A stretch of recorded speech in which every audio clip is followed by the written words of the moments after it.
Bakit ka ba ginawa yan? Mali! Mali yun! Toxic tuloy pakinggan. Ano tinatawa-tawa mo dyan? Akala ko ba? Shut up. Akala ko ba ayaw mo ipaalam sa iba na tayo na? Nagselos ka? Nagselos? Asa selos ang girlfriend ko? Tigilan mo ako, Charlie. Masyado akong papansin sa iba. Ikaw lang naman napapansin ko, baby. Ako lang daw, pero may pagturo sa iba, may pagtanggap ng food sa iba, tapos yung tropa mo, masyadong pasmado yung bibig. Sabihin mo, magmumug siya ka mo ng bleaching soap. Bagay ka raw sa iba. Tayo lang yung bagay, no? Tayo nga lang yung bagay. Tapos yung si Angel, mukha siyang anghel. Ang ganda-ganda niya. Naku, Charlie, baka mamaya kunin ka na ng liwanag. Bakit ka tumatawa? Eh, ang cute mo nga. Ewan ko sa'yo. Sabi ko na eh, di mo rin kakayanin itago eh. Eh, nakaka-trigger yung mga pinagsasabi nila eh. Lalo na yung tropa mo. Eh, nakaka-trigger kasi na siniship ka nila sa iba. Kaya ako lang naman kasi gusto itago. Alam ko naman hindi tayo bagay. Tignan mo naman itsura ko, mukha akong pariwara, di ba? Tapos ikaw, ang bait. Tapos ang talino. Total package. Kumbaga, tayo yung unexpected couple. Okay? Tayo yung, ewan. Bahala na. Ngayong aware na sila, edi hindi na nila ako isi-ship sa iba. Aba, dapat lang, baka buhusan ko sila ng kumukulong toyo. Toyo? Toyo na galing sa'yo? Aba, kalma.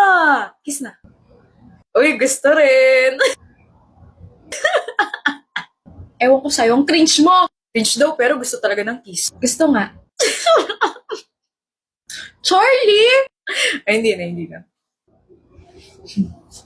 This is not the first time naman na hindi ako sinipot ng kadate ko. Date? You're out of your mind, Jessica. He's not your date. You were just being kind because he helped you and binibigyan niya kasi ako ng free food. Kaya, he is not your date. But why do I feel sad dahil hindi niya ako sinipot? I'm sorry I'm late. Paalis na ako eh. I'm so sorry, Jessica. Nangyayari naman talaga to. My ex suddenly showed up and she's with her mom, kaya Wala naman akong pake. wala kang pake. Parehas pala tayo nakatali sa mga ex natin, no? That's interesting. Interesting. That's it?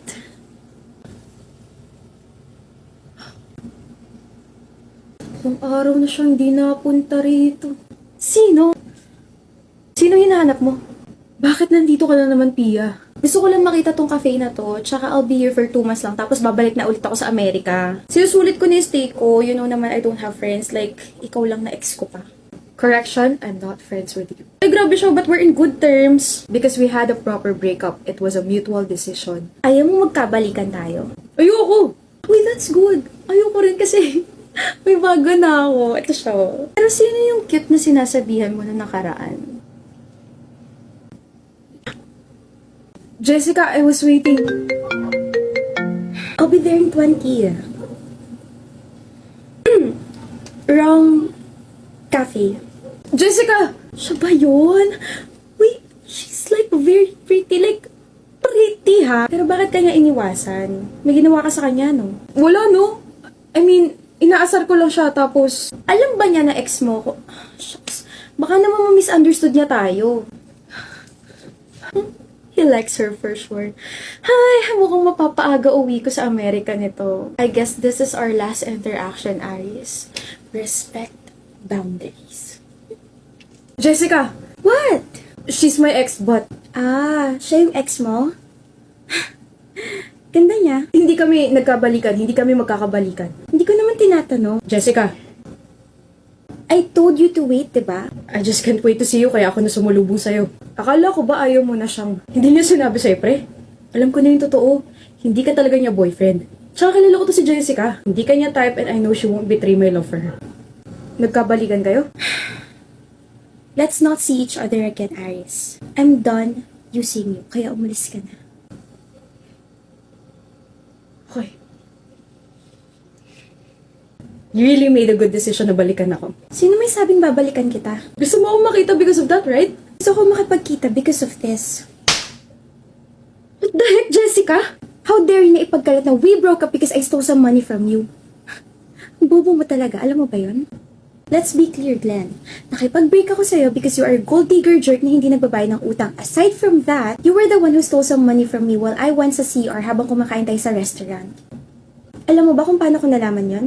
The waiters told me and we had to check the CCTV and my gosh! I honestly felt the secondhand embarrassment sa ginawa mo. Tanga!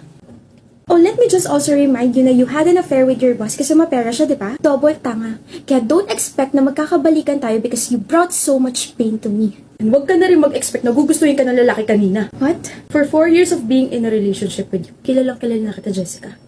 You like that guy but something went wrong, right? Good luck with that. I hope you experience another heartbreak. Glenn, I knew it. Hindi mo talaga ako matitiis. that's for not keeping your mouth shut. Hali siya pa ulit-ulit. Oo na nga po, bibili na kita ng apples. Bye sis, love ya. Kulit. Jessica, can we talk? Ayoko. Hindi ka na talaga pumunta sa cafe. I told you, Iris, let's not see each other again because I'm done using you. Gamitin mo pa ako. Huh? Para lagi kitang nakikita. Mahal mo pa ako? Anong klaseng tanong niya? Nandito ba ako kung hindi na? Mahal pa kita. Hindi. Mahal kita, Dahlia. How did you find me? I didn't find you. Huh? My friend found us. Paano? 2 months ago, we went to Davao. Same! Tapos sa last day namin nun, pinicturean ako ng stolen ng friend ko. Tapos pag uwi namin, sinend niya sa akin yung picture with a question. Diba yung nasa bandang gilid? Siya yung ex mo? I know. Nahagip ka sa camera, tapos you were basically holding your phone. Tapos, wait lang. Ito yung photo. And then, after ko malaman nun, kinabukasan bumalik ako sa Davao and I asked a few people and then I found out, umuwi na rin kayo same day ng pag-uwi namin.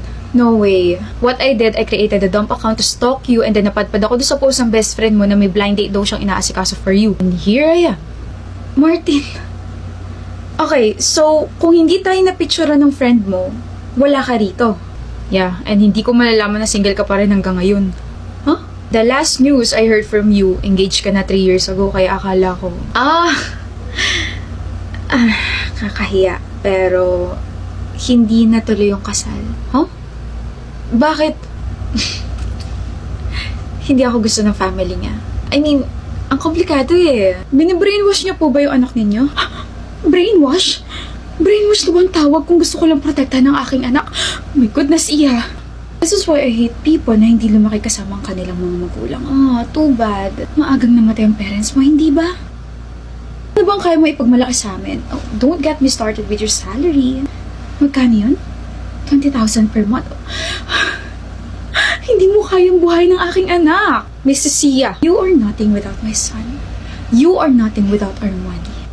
Get out of my house. You don't deserve us.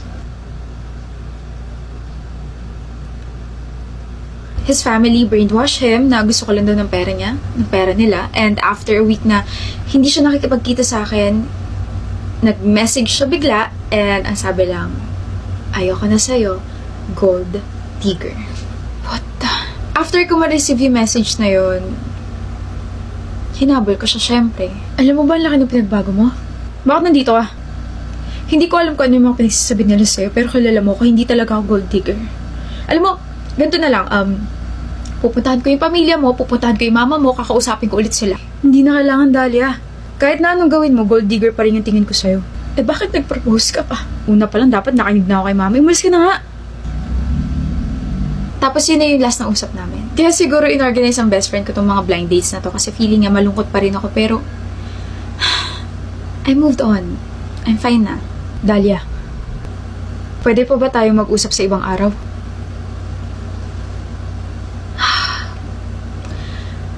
You still wanna try this? Martin?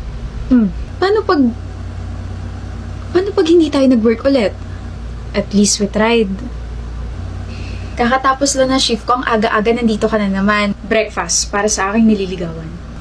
Corny mo. Alam kong corny, pero magugustuhan mo yung breakfast na ginawa ko. Hindi ka ba napapagod magising na maaga araw-araw? Baka masanay na naman ako niyan. That's my goal. Sanayin ka hanggang sa hanap-hanapin mo na ako. I mean, yung luto ko. Tara na! I forgot. Yung nakalimutan kong ayaw mo nga pala ako nagdidress. Wait lang, palit lang ako. Dahlia, Nag-reflect na ako sa mga bagay-bagay. Ano ka ba? I was jailing your fashion taste nung tayo pa lang. Bawal ganito, bawal ganyan. But now, feel free to wear anything you want, love. I mean, Dahlia. Feel free to express yourself. Nandito lang ako to admire and take photos of you. Okay. Ang tagal ng phone call na yun. I'm so sorry you had to wait. Boss ko yun. Tapos yung pinag-usapan namin. Martin! It's fine. You said it was an important call. You don't have to say sorry. You don't have to tell me the private details about your phone call with your boss. It's fine.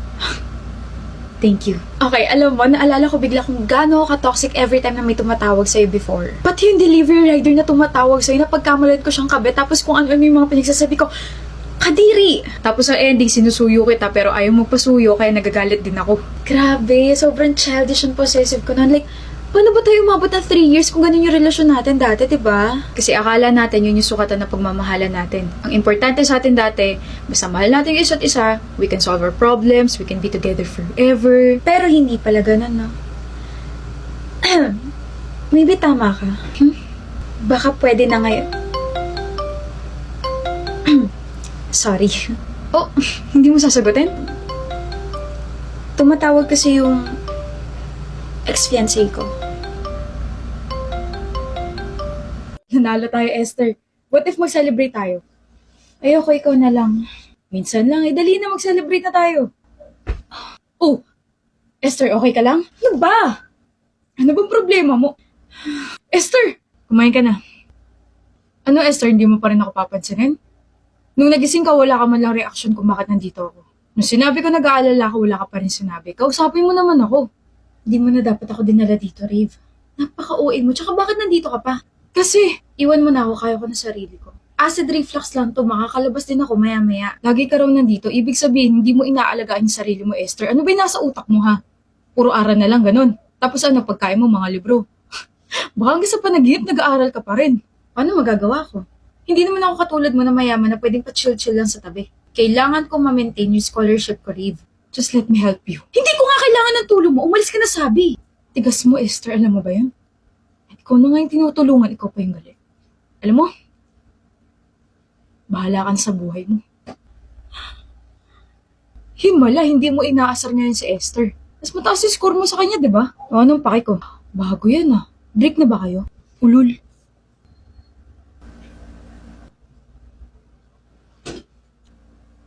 Esther, tumawag kayo ng ambulansya. Esther, gising! Ano ba yun? Akala ko nahimatay ka na naman. Huwag ka nga matulog ng ganun. Parang hindi ka humihingi. Nakatulog lang ako, Rave. Tsaka, akala ko ba bahala na ako sa buhay ko? Akala ko ba? Parang paki ko. Ay! Nahiya! O, pagkain. Mamaya, kain. Sasabayan kita, Esther. Kumain ka muna. Busog. Sorry. Sorry saan? You were just trying to help me pero Tama yan, Esther. Maging aware ka sa ginawa mo. nangaasar ka ba, Rave? Pinaparealize ko lang sa'yo na mali ka. Di mo rin naman ako natiis. Di mo kasi alam kung gaano kakaputla nung dinala ka sa ospital. First time kong makakita ng ganun, sobrang nag-alala ko, promise. Akala ko nga mamamatay ka na tapos malaman-laman ko na pabalik-balik ka pala dun, hayop na yan. Ganito pala yung feeling, no? Na may nag-aalala sa'yo. How about your parents? Parents? May mga sariling mundo yun. Sugal ang mundo ng mga yun. Naawa ka? Hindi. Bakit natahimik ka? Iniisip ko lang kung paano ko sasabihin na kung hindi mo kayang alagaan yung sarili mo, edi ako na lang gagawa nun. Nga pala, bakit mo ako tinutulok pala yung nasa ospital tayo, ha? Sungit-sungit mo. Ayoko kasing ma-attach sa isang tao. Okay, hindi ako komportable. Babaguhin natin yan. Wala ka nang kawala, Esther. Hindi kita lulubayan. Ako na mag-aalaga sa'yo, eh. Huh? Anong ginagawa mo rito sa tapat ng